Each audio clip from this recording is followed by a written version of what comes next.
నమస్కారం,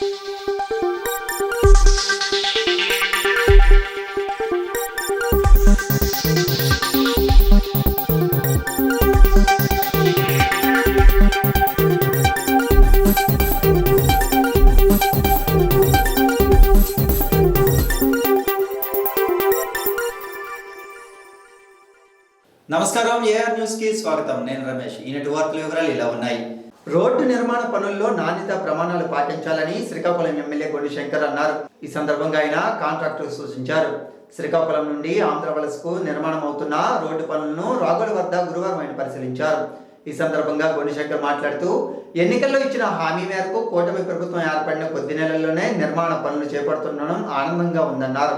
గత వైసీపీ ప్రభుత్వ పాలనలో రోడ్డు నిర్మాణం చేపట్టకపోవడం వల్ల అనేక మంది తమ ప్రాణాలను కోల్పోయారని ఆవేదన వ్యక్తం చేశారు. వైసీపీ ప్రభుత్వం రోడ్డు పనులను అసంపూర్తిగా వదిలేయడంతో వాహనదారులు నానా అవస్థలు ఎదుర్కొన్నారని 2024 సార్వత్రిక ఎన్నికల సమయంలో వారు తమ ఆగ్రహాన్ని చూపించారని తెలిపారు. ప్రజల కనీస అవసరాలను కూడా వైసీపీ ప్రభుత్వం తీర్చలేకపోయిందని అన్నారు. అభివృద్ధిని పూర్తిగా విస్మరించి ప్రజలతో ఆడుకుందని విమర్శించారు. కూటమి ప్రభుత్వంలో ప్రజలకు అవసరమైన సంక్షేమం, అభివృద్ధి కార్యక్రమాలు సర్వేగంగా జరుగుతాయని ఆయన చెప్పారు. కొద్ది నెలల్లోనే నిర్మాణ పనులను పూర్తి చేసి రోడ్డును అందిస్తామన్నారు. దీంతో పాటు పలువురు టీడీపీ నాయకులు, కార్యకర్తలు పాల్గొన్నారు. రాష్ట్ర వ్యవసాయ, సహకార, మార్కెటింగ్, పశుసంవర్ధక, పాడి పరిశ్రమలు, మత్స్యశాఖ మంత్రి కింజరాపు అచ్చెన్నాయుడును గురువారం ప్రముఖ పారిశ్రామిక సంస్థ గోద్రేజ్ ప్రతినిధులు భేటీ అయ్యారు. రాష్ట్రంలో ఆయిల్ ఫామ్ పరిశ్రమల విస్తరణపై వారు అచ్చెన్నాయుడుతో చర్చించారు. ఆయిల్ ఫామ్ పరిశ్రమల విస్తరణ కోసం పెట్టుబడులు పెట్టి ఉపాధి అవకాశాలు కల్పించేందుకు కృషి చేస్తామని, అయితే రాష్ట్ర ప్రభుత్వం అనుమతులు మంజూరు చేయాలని వారు రాష్ట్ర మంత్రి అచ్చెన్నాయుడును కోరారు. ఈ సందర్భంగా అచ్చెన్నాయుడు వారితో మాట్లాడుతూ, రాష్ట్రంలో నూతన పరిశ్రమల ఏర్పాటు, ఉన్న పరిశ్రమలు విస్తరించేందుకు ప్రభుత్వం అన్ని విధాలుగా సహాయ సహకారాలు అందిస్తుందని తెలియజేశారు. చంద్రబాబు నాయుడు రాష్ట్రాన్ని పారిశ్రామిక హబ్గా తయారు చేసి పెద్ద ఎత్తున యువతకు ఉపాధి కల్పించాలని చూస్తున్నారని పేర్కొన్నారు. వ్యవసాయ శాస్త్రవేత్తలు రైతులకు అధిక దిగుబడులు వచ్చేలా చూడాలని, అందుకు కొత్త వంగడాలను సృష్టించాలని శ్రీకాకుళం ఎమ్మెల్యే గొండి శంకర్ అన్నారు. శ్రీకాకుళం ఆంధ్రవలస రోడ్డులో ఉన్న కృషి విజ్ఞాన కేంద్రాన్ని గురువారం శ్రీకాకుళం ఎమ్మెల్యే గొండి శంకర్ పరిశీలించారు. ఈ సందర్భంగా ఆయన మాట్లాడుతూ, రైతు బాగుంటేనే దేశం బాగుంటుందన్నారు. రాష్ట్ర ప్రభుత్వం రైతుల బాగు కోసం ఎంతగానో కృషి చేస్తుందని తెలిపారు. సీఎం చంద్రబాబు నాయుడు, వ్యవసాయ శాఖ మంత్రి కింజరాపు అచ్చెన్నాయుడు ఆధ్వర్యంలో రైతులకు అవసరమైన విత్తనాలు, ఎరువులు అందుబాటులో ఉంచుతున్నామని తెలిపారు. కొరత లేకుండా ఎప్పటికప్పుడు పర్యవేక్షిస్తున్నామని చెప్పారు. వ్యవసాయ అధికారులు, శాస్త్రవేత్తలు చెప్పిన సలహాలు, సూచనలు పాటిస్తూ అధిక దిగుబడులు సాధించి ఆర్థికంగా బలోపేతం అవ్వాలని రైతులకు ఆయన సూచించారు.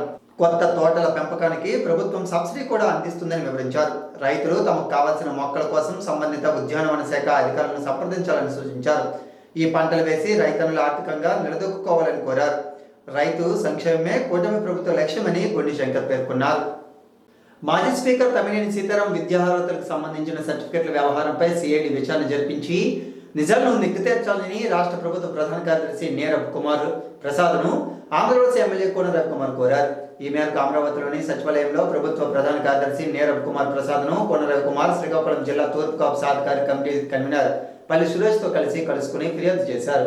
ఆంధ్రప్రదేశ్ మాజీ ఎమ్మెల్యే, ఆంధ్రప్రదేశ్ శాసనసభ మాజీ speaker Tammineni Seetharamu 4th and fabricated degree సర్టిఫికెట్లను తయారు చేసి హైదరాబాద్లోని ఎల్బీ నగర్లో గల మహాత్మా గాంధీ లా కాలేజీలో 3 సంవత్సరాల లా డిగ్రీ అడ్మిషన్ పొందారని ఫిర్యాదులో పేర్కొన్నారు.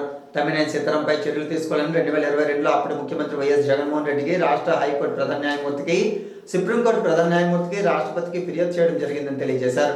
తాను చేసిన ఫిర్యాదుపై రాష్ట్రపతి కార్యాలయాన్ని స్పందించి విచారణ చేయాలని రాష్ట్ర చీఫ్ సెక్రటరీ లేఖను పంపించినా గత ప్రభుత్వంలో దర్యాప్తు నిర్వహించలేదన్నారు. తమ్మినేని సీతారాం సర్టిఫికెట్ వ్యవహారంపై సిఐడి దర్యాప్తు చేయించి నిజాలు బయటకు తీసుకురావాలని ఆయన కోరారు. ఈ మేరకు ఫిర్యాదుతో పాటు రాష్ట్రపతి కార్యాలయం నుండి తనకు వచ్చిన లేఖతో పాటు BR Ambedkar open university registrar ఇచ్చిన లేఖ, హైదరాబాద్లో ఉస్మానియా యూనివర్సిటీ అధికారులు ఇచ్చిన లేఖలను జత చేసి సిఎస్కి రవికుమార్ అందజేశారు. ఆంధ్రప్రదేశ్ కళింగ సంక్షేమ సేవా సంఘం కమిటీ సభ్యులు టెక్కలి సమీపంలో ఉన్న జైపురం గ్రామంలో చిన్నపిల్లల విద్యార్థి ఆశ్రమంలో స్పోర్ట్స్ విద్యార్థులకు స్పోర్ట్స్ యూనిఫామ్, షూస్, పుస్తకాలను గురువారం అందజేశారు.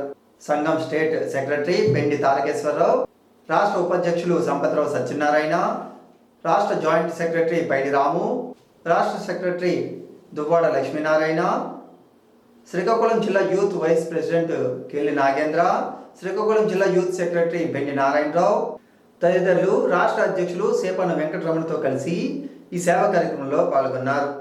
ఈ సందర్భంగా సంఘం రాష్ట్ర అధ్యక్షులు సేపన వెంకటరమణ మాట్లాడుతూ ఆంధ్రప్రదేశ్ కళింగ సంక్షేమ సేవా సంఘం సభ్యులు ఇచ్చిన విరాళాలతో ఈ సేవా కార్యక్రమాన్ని ఏర్పాటు చేయడం జరిగిందని స్పష్టం చేశారు. తమ సంఘం యొక్క ఫండ్తో ఈ కార్యక్రమాన్ని చేపట్టలేదని, అందరూ కలిసికట్టుగా ఈ సేవా కార్యక్రమానికి ముందుకు వచ్చి విజయవంతం చేశారని వివరించారు. త్వరలోనే అన్ని జిల్లాలు, నియోజకవర్గం, డివిజన్ల ఆధ్వర్యంలో సభ్యత్వాలను నమోదు చేసే కార్యక్రమాన్ని కూడా నిర్వహించి కమిటీలను విస్తరింప చేస్తామని ఆయన స్పష్టం చేశారు. ఈ కార్యక్రమంలో బొడ్డేపల్లి రామకృష్ణ, దువ్వాడ ఉషారాణి, జల్లు ఉషారాణి, బమ్మిడి శ్రీదేవి తదితరులు పాల్గొన్నారు. మారిన వాతావరణ పరిస్థితుల నేపథ్యంలో కురుస్తున్న వర్షాలతో సీజనల్ వ్యాధులు ప్రబలే ప్రమాదం ఉందని టీడీపీ బీసీ విభాగం అధ్యక్షులు పొంగటి రమణ స్పష్టం చేశారు. స్థానిక ఎమ్మెల్యే గొండి శంకర్ ఆదేశాల మేరకు అరసవల్లి, కాజీపేట, చెరువులు, పరిసర ప్రాంతాల్లో దోమల నివారణకు చర్యలు చేపట్టాలని సంబంధిత అధికారులకు పొంగటి వెంకటరమణ కోరారు. ఈ మేరకు ఆయా ప్రాంతాల్లో దోమలు ప్రబలకుండా గుడ్ల దశలోనే దోమల నివారణకు ఫాగింగ్ యంత్రం ద్వారా పిచికారీ చేసి పారిశుద్ధ్య పనులు చేపట్టారు. స్థానికులు సైతం అవగాహన పెంపొందించుకోవాలని, పరిసరాలు పరిశుభ్రంగా ఉంచుకోవాలని, కురుస్తున్న వర్షాలతో సీజనల్ వ్యాధులు ప్రబలే ప్రమాదం ఉందని ఈ సందర్భంగా ఆయన ప్రజలకు పిలుపునిచ్చారు. నిస్వార్థ సేవలను గుర్తించడం మనందరి బాధ్యతని మానవతా స్వచ్ఛంద సేవా సంస్థ అధ్యక్షులు పన్నాల రవికుమార్ అన్నారు. ఈ మేరకు గురువారం మానవతా స్వచ్ఛంద సేవా సంస్థ ఆవిర్భావ దినోత్సవాన్ని స్థానిక బేరం మనో వికాస్ కేంద్రంలో నిర్వహించారు. మనో వికాస్ కేంద్రంలో వికలాంగ పిల్లలకు అక్కడి సేవకులకు వస్త్రాలను అందజేశారు. అనంతరం వారి సేవలను అధ్యక్షుడు Pannala Ravikumar, secretary Srinivas, vice chairman Natukala Mohan, సభ్యులు బి లక్ష్మణరావు, కన్వీనర్ పార్వతీశం తదితరులు కొనియాడారు. ఈ సందర్భంగా రవికుమార్ మాట్లాడుతూ మానవతా స్వచ్ఛంద సేవా సంస్థ స్థాపించి నేటికి 20 వసంతాలు పూర్తయ్యాయని పేర్కొన్నారు. ఈ సందర్భంగా ఇక్కడ ఈ సేవా కార్యక్రమాన్ని ఏర్పాటు చేశామన్నారు. ఈనాటి వార్తలు ఇంతటితో సమాప్తం. తిరిగి మరలా ప్రసారం అయ్యే AR న్యూస్ లో మళ్ళీ కలుద్దాం. అంతవరకు సెలవు, నమస్కారం.